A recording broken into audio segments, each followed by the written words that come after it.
Hi, my name is Myra Sims. I am a former director of athletics from a couple of different ODAC institutions, and I'm really honored to be working with the ODAC office over this coming year to commemorate the 50th anniversary of the passage of Title IX, which was a monumental and important piece of legislation in the history of women's athletics.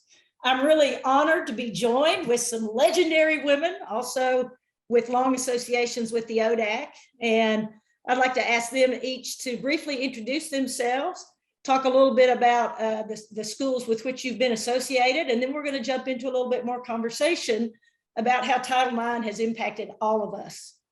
Carroll? Hello, thanks for having me, Myra. My name is Carroll LaHaye, and I'm from Randolph-Macon College.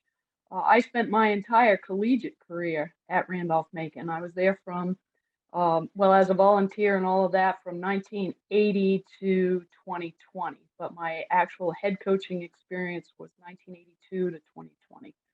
So I'm delighted to be a part of this conversation. Thank you, Jean. Hi, thanks for having me, Myra. This is Jean Willi, and I am the former women's basketball coach at Bridgewater College. I also served as associate athletic director and senior women's administrator.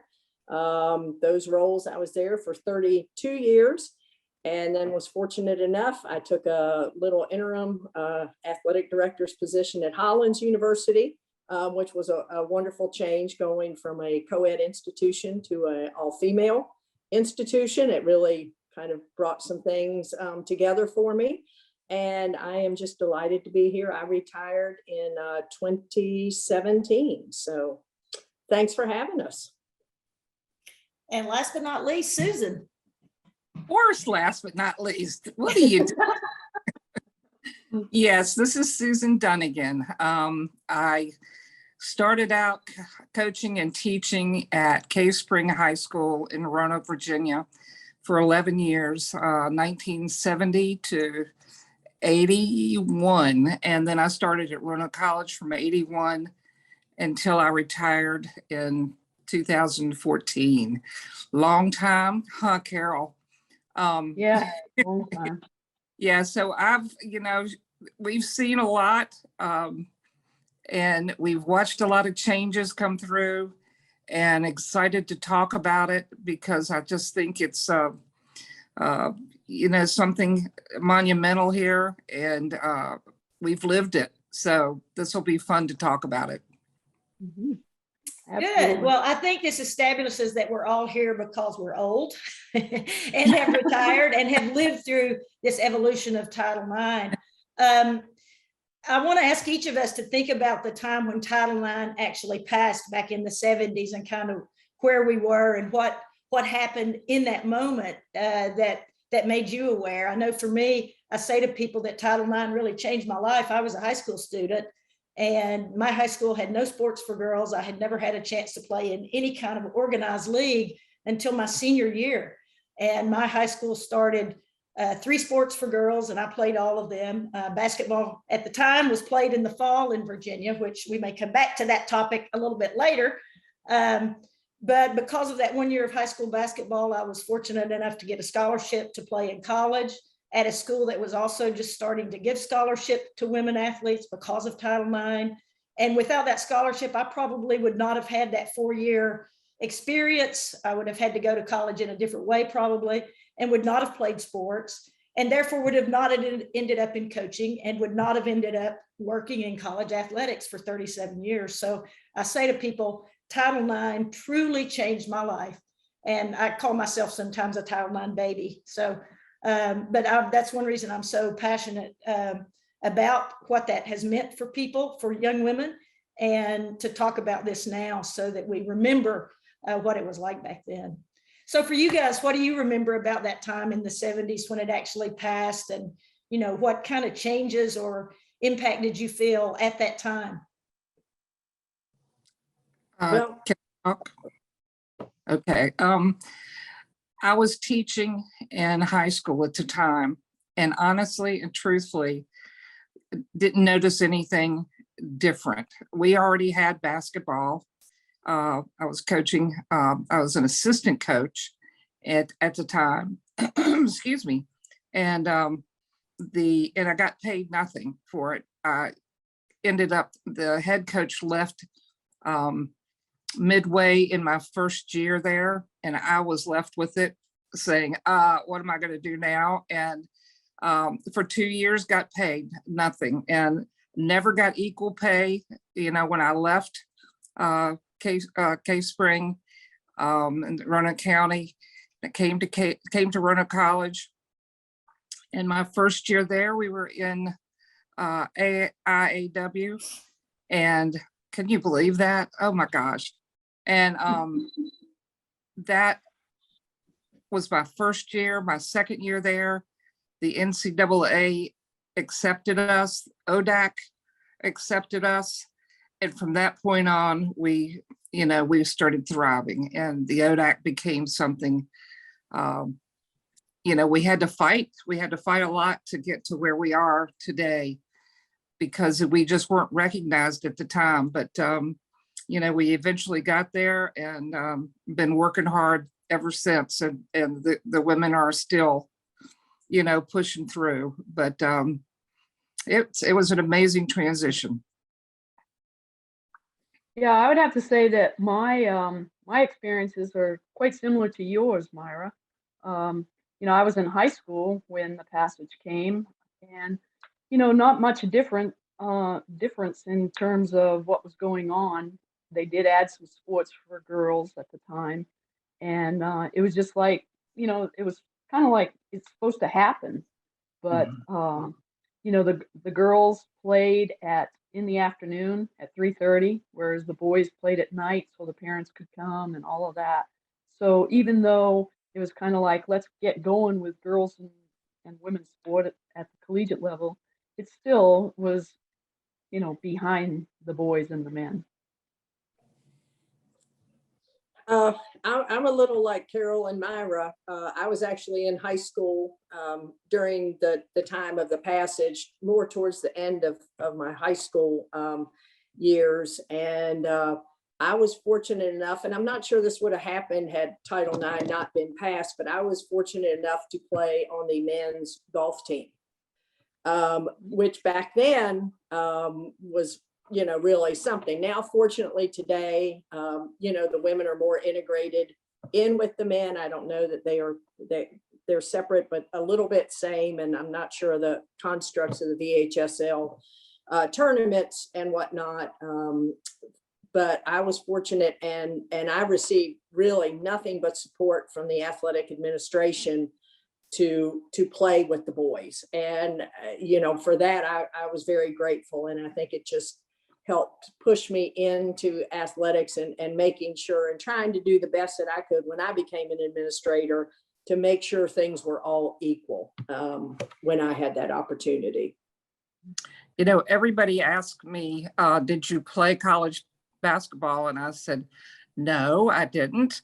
My excuse was, though, that it didn't start until my senior year that the NCAA accepted it. I went to Radford College back then, and they, that was the first year that they were able to compete, and they ended up having to raise money, for themselves to travel, to have the games, to get the uniforms, and it was hard, but still it started, and it's just, gone from there. You made reference, Susan, to the old AIAW, and I don't want to get into the details of that here, but I would encourage folks who are not familiar with the story of AIAW and how NCAA, how contentious it was when NCAA decided to really start sponsoring women's sports in the late 70s, early 80s, and what a huge fight took place amongst those women who had created and championed the old AIAW. And then as women's sports began to grow, the NCAA then became interested in sponsoring more championships. And there was a huge battle at the national level in women's athletics at that time, which is a really interesting story. I don't want to get into the details of that here because we don't have time, but I would encourage folks to read that. It's important history for all of us. I wanted to talk next about just obstacles we've all had in women's sports, and you've all made reference to various ones. you know, I said this in my little introduction. When my high school started girls basketball, it was in Virginia. Girls basketball had to play in the fall at that time, fall competition. And the reason was they didn't want us to compete, what I was told anyway, compete for gym time with the boys teams during the traditional winter basketball season. And for many, many years, Virginia played, at least at some of the different classification levels, continued to play fall basketball. So that's one example of I guess, an obstacle, if you will. As I remember, parents of high school girls who played in the fall really had to push hard to get girls basketball in Virginia moved to a winter sport because they felt their daughters were being put at a disadvantage in recruitment and in many other ways. So that's just kind of one example of something. At the time we didn't care. We were just happy to play. So we didn't care that we were playing in the fall. But that's one example of something that was later perceived, I guess, to be an obstacle for women's sports. So I'd love to hear from you all other examples or memories you have of things that have been obstacles in your career or that you've just observed over the years. Can I add to that, Myra, that speaking of in Virginia, I was coaching at the time, and we were doing the same thing, having fall basketball.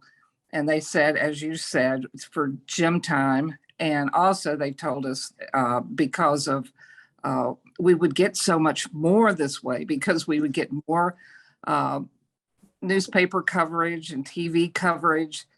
And we'd get the gym whenever we wanted, you know, made it sound so good. But I remember when there were some young women in high school who, together with their parents, started fighting for it. They took it to court. Do you remember that? Yes. Court vaguely. got it such that we could have our sports at the same time the guys, so we could be equal, so to speak. But I just always look back at that and think, wow, that was a big time back then. And I mean, because they put a lot into it. I'd love to know their names, but I do remember that. Mm-hmm. Yeah, I remember when I first moved down to Virginia and got into coaching and learned that girls played in the fall. Right. And that we had to travel and go see them play in the fall, which, quite frankly, it was odd because some nights were pretty warm in those gyms. And but then after they changed to the winter to equalize it and everything, it became much more of a challenge to have your own practice or have your own games and then try to schedule your recruiting visits. So, it had its goods and bads with that. Yeah. But I'm with you, Susan. It was quite a story with those people that fought for it to get to equalize it. I've had some of the younger coaches say, how much they appreciate what we have all done and how we have fought to help get women's athletics to where it is now. And, when you sit and you think about it, you realize that, yeah, we've been through it, we've seen it happen. And it's still a lot to be done. And there's still going to be more changes, I'm sure. But it's been crazy watching this, quite a journey. I know. I want to, unless you have something to say, Jean, I'm sorry. No, please go ahead. Well, I know when I first came to Randolph-Macon, obviously we were an all men's school. And so I think that Randolph-Macon made a tremendous effort of trying to integrate the women and try to support them. But there were quite a few different things that they really had to overcome in order to make sure that the women had as many opportunities as the men. And as hard as they tried and all of that, there were some structural things in the locker rooms. The size of the building, there wasn't any area for women's locker rooms, so to speak. So just trying to see all of that develop and see how the administration, obviously dollars involved and things like that. But like Susan said, I mean, we have come a long way, but there's still much, much work to be done. And, I always had a quote on my door that said, a long standing of doing something doesn't make it right. And, that was that. I still believe that quote. People say, well, that we've always done it that way. Well, that doesn't mean that it's the right way to do. Right. And, for the longest time, because the women were added to Randolph-Macon, it took us a while to get up to the level, and fight is what all of us had to do. I think, and I think each of you have made reference to this in a different way. I think one of the biggest obstacles early on was just the lack of resources for women's athletics in general. And that has been a long struggle. And granted, there are lack of resources at every small institution, which are the places that all of us have been.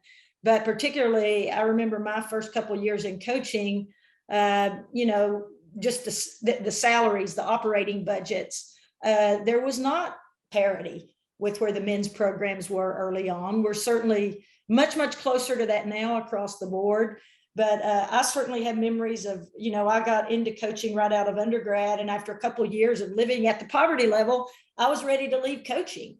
And after moving to Atlanta and getting involved at Emory University, that ended up, definitely propelling my career forward. But there was a time when I just thought, I just can't afford to do this, because you can't make enough money to live as a college coach, even though I was a head coach in one sport and assistant coach in another. Was literally, barely able to pay rent at the time. So, it was really tough in those early years. And it's really, really gratifying to see now the salaries and the support that exists across the board. I know, every institution every coach thinks they need more and want more, not just for salaries, but for budgets and things for their programs. But we've certainly come a long way. I wonder if you guys have any memories of those kinds of obstacles that you would be willing to talk about. I would just like to give a quick nod, because while we were kind of in the midst, there was a group of women who were really even more. And I'm just thinking of our group here with Macon and Roanoke, Bridgewater, of the Laura Mapps, of the Rachel Andersons, of the Fran Ramsey, Jean Beamer, Lynetta Ware. I mean, that group of women really championed as much as they could, even prior to that Title IX, to get things going. And once that was passed, then I won't say the baton was kind of handed to us as we then picked it up and tried to run with it. But I think that group of women who were even just a hair before us, they are the real champions here, because they fought, and maybe they didn't win all their battles, and you don't always win the war, but I do think they won some battles and enabled us to kind of pick up the baton and carry on. Jean, That's a good great point, Jean. I'm so glad you said that. I'm sorry, go ahead, Susan. I was just going to say is that the people she named, with Laura and Fran and I can't think of all of them, but I remember when I came to Roanoke, they did it all. They were doing it all. They coached every single sport, 2 women. They were athletic directors. They taught classes, and you look and you say, how in the world did they do it? But they did it because they loved it, and they loved the kids, and they wanted to make things better. And you're right, Jean, they were the foundation for us.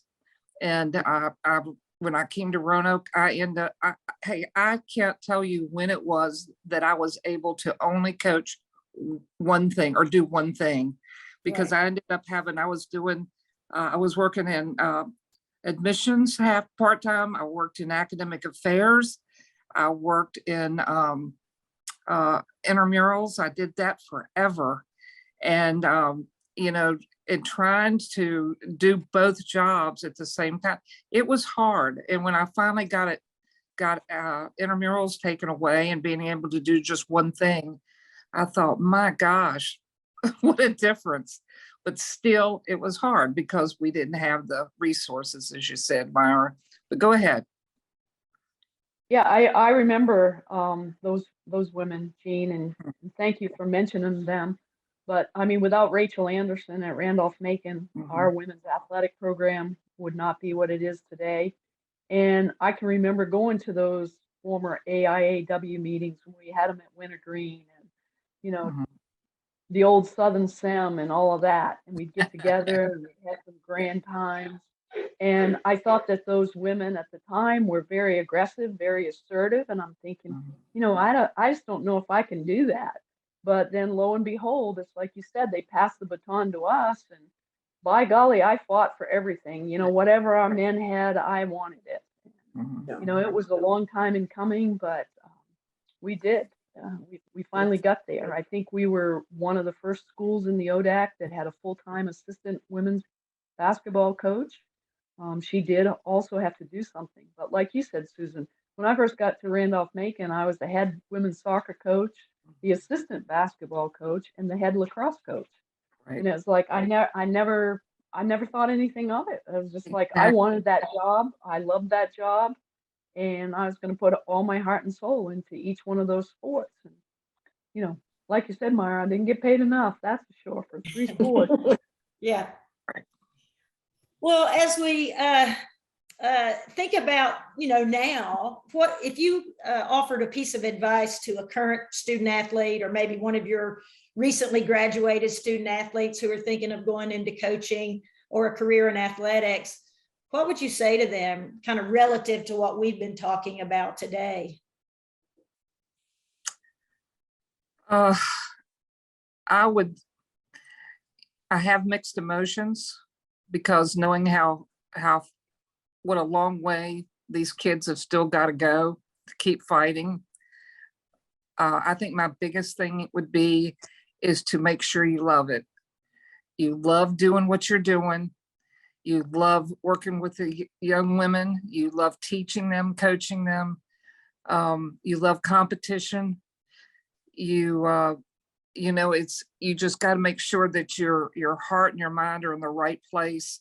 And you got to understand that, just like with anything else, you're going to have to fight for things, and you got to be willing to do it. But it's a great world, though. Mm-hmm. Mm-hmm. Yeah, I would have to say the same thing. If you don't love it, you can't be in it for the money, because still the salaries. I mean, they have come a long way, but the salaries are, they always say there's no money in education, but it's not about the money in education. Got It's it. about the relationships and all of that. And I think that all of us on this call definitely did it for the love for the human being and for the young women that we had the opportunity to coach and be with and be a part of their life. That's what it's all about. But it is still a fight, Susan. I fully agree with that. And I think that a lot of the women today, young athletes, don't know the struggles that we went through. And so they just assume that the things that Right. they have today has always been there Right. and will remain there. But if they don't continue to fight for it and make sure that they get it, and I can still see it at the high school level, is they are not, girls at the high school level are not getting all the things that the boys are, and even in some at the collegiate level. But you gotta fight like heck. You know that Don't let up. I'm so sorry to keep barging in here, but I was going to say too is that I was really fortunate at Roanoke to work with the people that I did. Paige Moyer and I used to talk about, again, you're not in it for the money. If you can't handle that, then you shouldn't be there. And you looked at our program, and most of our programs, I do believe that all the coaches were there for a long time, and the reason was because they loved it. And that's, again, you got to have it in your heart. All right, where's Jean? I'm sorry, Jean, go ahead. No, okay. I think the one thing I would say is be aware of what's happening around you. Like, notice things that may be different in your respective sports, whether it's basketball or comparing, baseball, softball. Don't be the ostrich and put your head in the sand. The only way you're going to create change is to be the driving force. And And, you know, as we get more women administrators in those higher level positions, kudos, EMU hired their first women's athletic director just recently. Wow. Awesome. So that's tremendous, but I think that's only 4 out of how many in the ODAC. And so you just got to keep pushing and ask questions and, you know, look to see budgets and what's happening. And, you know, along with that, like you all say, you know, it's just for the love of the game and for the love of being, you know, what you hope is a, you know, a good force for somebody. So, but be aware of the surroundings at your, you know, school, academic institution, whatever it may be. Well, these are some great words of wisdom to leave you all with. Carroll, Jean, Susan, thank you so much for joining me today. I've enjoyed our chat so much, and look forward to getting together with you. We're all retired folks now, so we got to get together. We'll make a great golf foursome. So let's do that sometime soon. Let's do it. I'll drive the cart. Well, we'll play best ball, right? So thank you all so much. Have a great day. Thank you. See everybody. Thanks.